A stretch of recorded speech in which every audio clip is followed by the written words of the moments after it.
हाथ में शंख को धारण किया हुआ है। शंख एक ऐसी नाद है जो शत्रु को ललकारता है,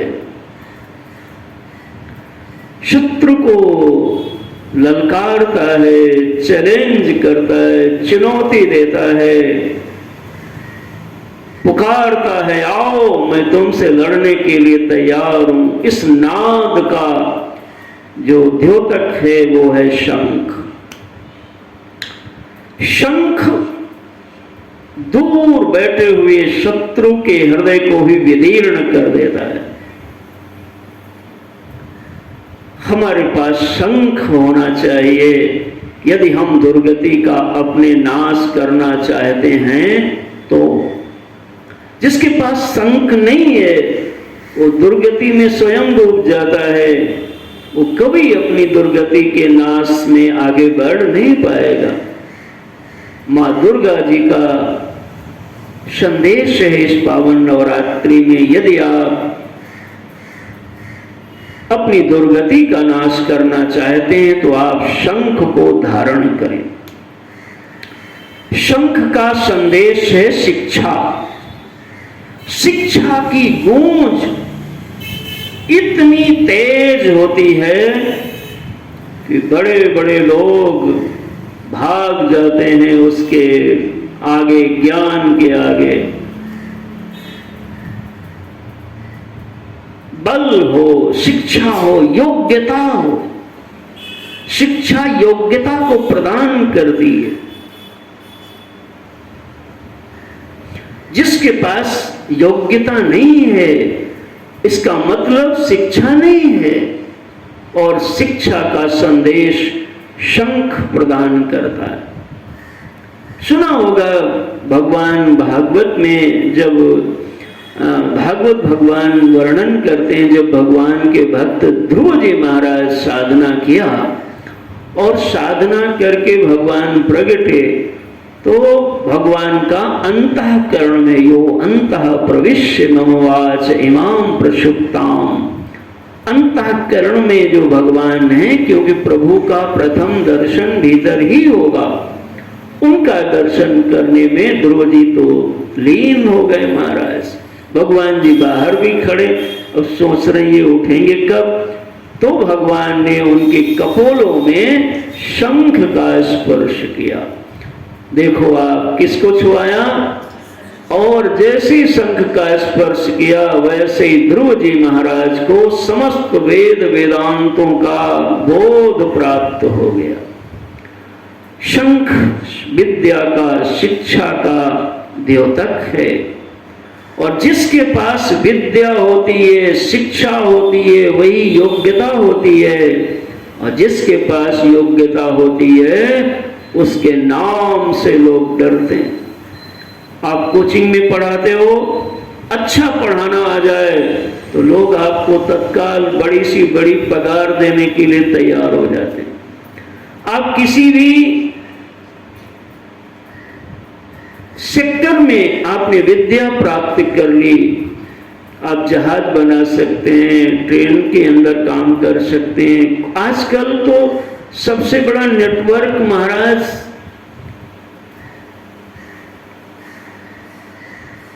ये इंटरनेट का है हो गया। अगर विद्या है आपके पास में, शिक्षा है आपके पास में, तो महाराज उस विद्या से आपके जीवन में आने वाली जो प्रतिकूलता है वो खत्म हो जाएगी। आप उसको जीत लेंगे, नष्ट कर देंगे। और यदि विद्या नहीं है तो आपके पास योग्यता भी नहीं होगी। इसलिए चौथा जो माँ का हस्त है उसमें माँ ने शंख धारण करके यह संपूर्ण विश्व को संदेश माँ प्रदान कर रही हैं कि आप शिक्षित बने, प्रशिक्षित बने। विद्या का बहुत बड़ा सेक्टर है, इसमें तो 7-7 दिन की कथा प्रवचन हो सकता है। जिसको अधिक समझना है उसको अपने मिशन की एक पुस्तक है, भव रोग की औषधि विद्या और ब्रह्म विद्या। तो देखो विद्या में भी भेद हो जाएगा आगे चल करके, विद्या और ब्रह्म विद्या। हमें मोटा मोटा इतना समझना है कि हमें विद्या के बिना हमारी योग्यता नहीं होगी, और उस योग्यता के बिना भी हमारी दुर्गति का नाश नहीं होगा। आप गरीब हैं, उस गरीबी की दुर्गति से कैसे दूर हो पाओगे? आपके पास में मकान नहीं है, मकान की दुर्गति, मकान के अभाव की दुर्गति से कैसे दूर हो पाओगे? आपके पास खाने पीने की चीजें नहीं हैं, आप उस दुर्गति से कैसे दूर हो पाओगे? संदेश साफ है, नॉलेज इज द करेंसी। ये ज्ञान ही धन के रूप में परिवर्तित होता है। जहां पे शिक्षा है वहीं पे धन है, वहीं पे योग्यता बनती है। पहले की तरफ यदि हम पूर्व काल की ओर ध्यान दें तो जब हमारे इस विश्व के भीतर वस्त्र नहीं थे, चप्पल जूते नहीं थे, और यहां तक अग्नि का आविष्कार जब नहीं हुआ था, तो हमारे यहाँ पर जो मनुष्य भोजन करता था वो कच्चे भोजन का प्रयोग करता था। लेकिन आज अग्नि के आविष्कार के कारण, अग्नि के कारण कितना बड़ा विकास हुआ देखो आप। अग्नि का विकास कैसे हुआ? शिक्षा से, विद्या से। हमारे पास वस्त्र नहीं थे ऐसा पढ़ाया जाता है। जब विकास प्रारंभ हुआ, लेकिन आज ऐसे कपड़े महाराज, और विविध भांति के कपड़े, सर्दी वाले अलग, हाँ जी, गर्मी वाले अलग, सोने वाले अलग, पार्टी वाले अलग, पहाड़ पे जाने वाले अलग, और महाराज सत्संग में आने वाले अलग। ये कैसे आपने इतनी विविधता को हासिल कर लिया? उसके मूल में है विद्या। हमारे पास मनोरंजन के साधन बहुत कम थे, लेकिन आज इतने चैनल हैं। अब तो हर व्यक्ति का अपना यूट्यूब हो गया चैनल एक। कल्पना करो आप, मनोरंजन के कितने स्रोत हैं, कितने न्यूज़पेपर हैं, कितने संगीत के साधन हैं, कितने वाद्य हैं। इन सब की उपलब्धि के मूल में कौन है? शिक्षा। हमारी सड़कें कच्ची हुआ करती थी, आज सड़कें ऐसी बन रही हैं, चलने के लिए केवल हम लोग पद यात्राएं किया करते थे। आजकल तो पद यात्रा एक दो लोग ही कर रहे हैं शायद देश में, बाकी तो कोई हवाई यात्रा कर रहा है, कोई ट्रेन यात्रा कर रहा है। कैसे ये जो विकास मिला उसके मूल में है शिक्षा, उसके मूल में है विद्या। हम गरीबी को जीत सकते हैं, मकान की अभाव को जीत सकते हैं। हम अच्छे से अच्छा अपनी बीमारी कोई किसी के स्वजन परिजन के जीवन में आ जाए, आपके पास में शिक्षा होगी तो आपके पास में धन होगा, और धन होगा आप देखो तो मूल में क्या है? विद्या। विद्या के द्वारा आपका जीवन,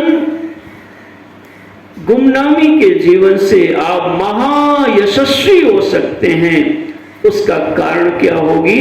विद्या। एक निर्धन व्यक्ति महाधनी हो जाएगा, उसके मूल में क्या है? विद्या, शिक्षा है। जिसको कोई नहीं जानता, आपको लोग जानने लग जाएंगे। आपके पास में क्या होनी चाहिए? विद्या हो, शिक्षा हो। और शिक्षा विद्या का क्षेत्र इतना विशाल है कि इसमें तो कई दिनों तक जब इसमें अंदर प्रवेश करेंगे तो फिर बड़ी विविधताएं निकलेंगी। केवल संदेश इतना ही है कि हर मनुष्य को इस नवरात्रि के पर्व में माता रानी की ये चौथी भुजा, ठीक है ना, जिसको हम लोग चिंतन में ले रहे हैं, जिसमें शंख को मां ने धारण किया है, उसका संदेश है कि संपूर्ण विश्व, भारतवर्षी नहीं, मां तो सबकी हैं, तो सबको शिक्षित होना चाहिए, विद्या से युक्त होना चाहिए, विद्या के लिए प्रयास करना चाहिए। और उस विद्या की प्राप्ति से हमारे जीवन की समस्त दुर्गतियों का नाश हो जाया करता है। विद्या का फल है विवेक। विद्या बिनु विवेक उपजाए। जहां विद्यावान लोग होते हैं वहीं विवेक होता है महाराज। विवेक एक ऐसी समझ होती है जो हर समस्या का समाधान ढूंढ लेती है, उसको कहते हैं विवेक। विवेक एक ऐसी चाबी है भगवान के द्वारा प्रदत्त, जो ऐसा कोई ताला नहीं है जिसको वो खोल ना दे। और यह जो विवेक है, ये जब बन जाता है तो हमारे जीवन की सारी दुर्गतियां महाराज समाप्त हो जाती हैं। ये सत्संग भी एक विद्या है, इसलिए हमारे संत लोग गाते हैं, बिन सत्संग विवेक न होई। रामायण में शूर्पणखा ने रावण को जाके वहां पे कहा कि विद्या बिन विवेक उपजाए। विवेक यदि आपके पास में आ गया तो समझ लो विद्या आपके पास में आ गई। कोई भी एक फील्ड की विद्या, कोई एक प्रकार की विद्या, हमारे यहाँ तो अनंत 64 प्रकार की विद्याएं हो, ये बहुत पहले से ही सोच के रख दिया गया। और उसकी सबकी सिरमौर वो है ब्रह्म विद्या, जो श्री स्वरूपा है, मातृ स्वरूपा है, उनको धारण करो। विवेक और विद्या ये ऐसी चीज है, इसको हम जब धारण करते हैं तो महाराज जहां होता है उसकी सारी दुर्गति अपने आप समाप्त हो जाया करती। एक बार एक इंटरव्यू हो रहा था, उसमें तमाम लोग आए, सबको बुलाया गया। तो अभी हम लोग गदा की चर्चा कर रहे थे ना, तो देखो कैसे पहचान होती है। तो जो उसका मैनेजर था उद्योग का, वो बैठ के अपने कक्ष में और सीसीटीवी में सबको देख रहा था गेट से आते हुए। तो लोग अंदर आते, नाम पता पूछते और कहते ठीक जाओ आप। तो किसी से कोई प्रश्न और पूछते नहीं, तो जो जाता है इतना ही पूछ के चले जाते। गेट से गेट खुला, गेट पे चौकीदार कहता हाँ ठीक है सर अंदर हैं आप जाएं। रास्ते में एक नल खोला गया था, वो नल का पानी बह रहा था और बताते हैं आगे चल करके उजाला था दिन में, वहां एक बल्ब जलाया गया तो बल्ब भी जल रहा था। यही दो प्रश्न थे। अब आपको गेट में प्रवेश करना है और देखो, तो जिन्होंने केवल अब देखो अपनी अपना जिसका विवेक नहीं था, विद्या का मतलब विवेक आना चाहिए। यही कारण है कि जो विद्या डॉक्टरी की पढ़ता है वो सब डॉक्टर कहलाते हैं, लेकिन हर डॉक्टर एक जैसा नहीं दिखता, क्योंकि हर उसका जो विवेक है उसमें विशेषता को उत्पन्न कर देता है। हर इंजीनियर जो भी इंजीनियरिंग पढ़ता है वो इंजीनियर बनता है, कहलाता है, लेकिन उसका अलग एक सोच अपनी दिखती है।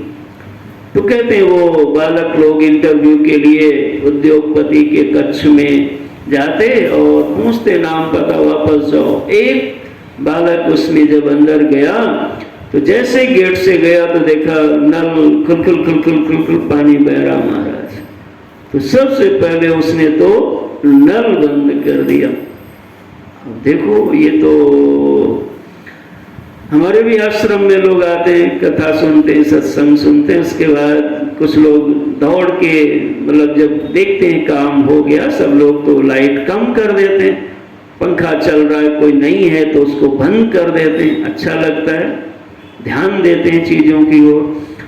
तो महाराज देखा वो दिन में बल्ब जल रहा था, तो उस बालक ने बटन से अपना पंखो बल्ब को बंद कर दिया, अंदर गया। और ये जो मालिक साहब थे वो देख रहे थे। मालिक साहब भीतर से ही सब देखते हैं, वहीं से निर्णय ले लेते हैं।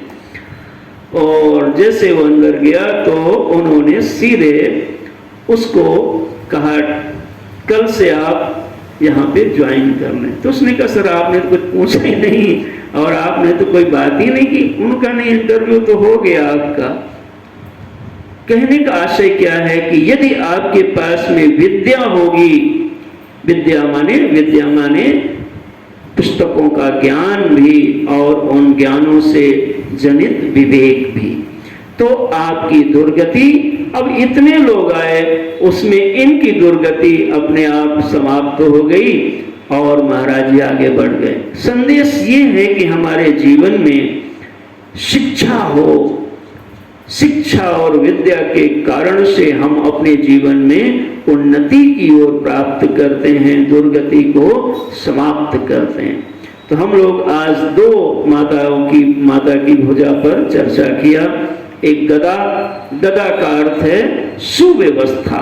जहां कोई थोड़ा भी कुछ अव्यवस्था दिखे तो तत्काल उस पर गदा चला दो। गदा चला दो मतलब कुचल दो, उसको ठीक कर दो। क्योंकि स्वीकार करने का स्वभाव बना लिया तो सारा जीवन फिर अव्यवस्थित होता चला जाता है। इसलिए गदा का संदेश है सुव्यवस्थित होना, और ऐसा व्यक्ति अपनी दुर्गति के नाश का, माता रानी का आशीर्वाद प्राप्त कर लेता है। और दूसरी भुजा की चर्चा हुई जिसका नाम था, जिसमें मां ने धारण किया था शंख। शंख का अर्थ किया विद्या से। विद्यावान बनो, जिसके पास विद्या होती है, आप देखो उसकी दुर्गति माता जी कैसे समाप्त कर देती हैं। तो आगे की चर्चा हम लोग कल करेंगे। आज